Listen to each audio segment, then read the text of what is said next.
31-year-old Lini Puthuseri, a nurse from Kerala, was tending to her brothers when she contracted the Nipah virus. Her condition deteriorated in a matter of hours. She was placed in quarantine. But before her family could come to meet her, she passed away. Her husband, who flew in from Bahrain, couldn't meet her one last time either. While in isolation at the hospital, she scribbled a note for her husband. This is what she wrote.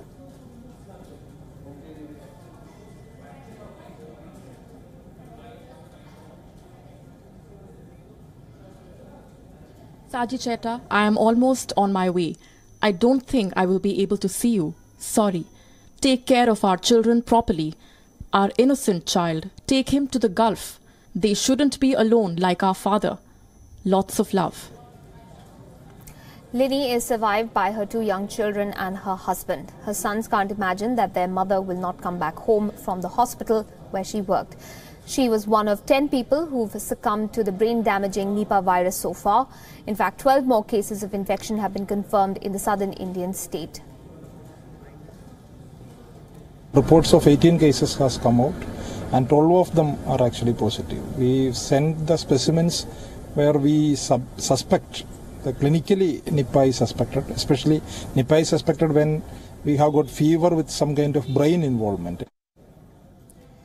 What makes the situation worse is that there's no vaccine yet to provide protection against the virus. The World Health Organization says that Nipah can spread via bats and is highly contagious. The cause of the disease isn't yet known, but officials tie the initial deaths to finding of bats in a well in Kerala from one of the homes of the victims from where they were drawing water.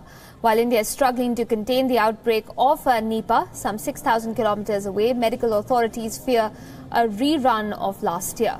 More than 7,000 people died in West Africa in 2017 because of the deadly Ebola virus. Now, more than 27 people have been confirmed dead in the Democratic Republic of Congo, or DRC, this year. Such is the scare of the epidemic that the World Health Organization has given a go-ahead for an experimental vaccine in the African nation.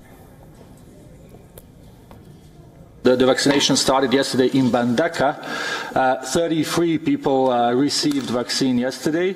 We will continue to do vaccination today. In Bikoro, our colleagues from MSF will be involved in vaccination. Hopefully this will start later in a week or the next week once the preparations are done.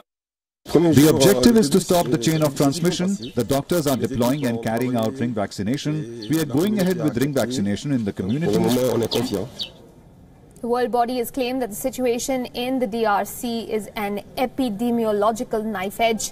They're not certain if the spread of the virus can be contained. They have linked its spread to the carcasses of freshly slaughtered animals, but the locals aren't fully convinced. We don't really know where this Ebola sickness came from.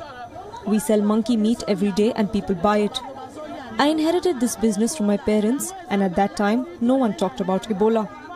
But I don't know what we're going to do now with this monkey meat business. Where did this Ebola story come from?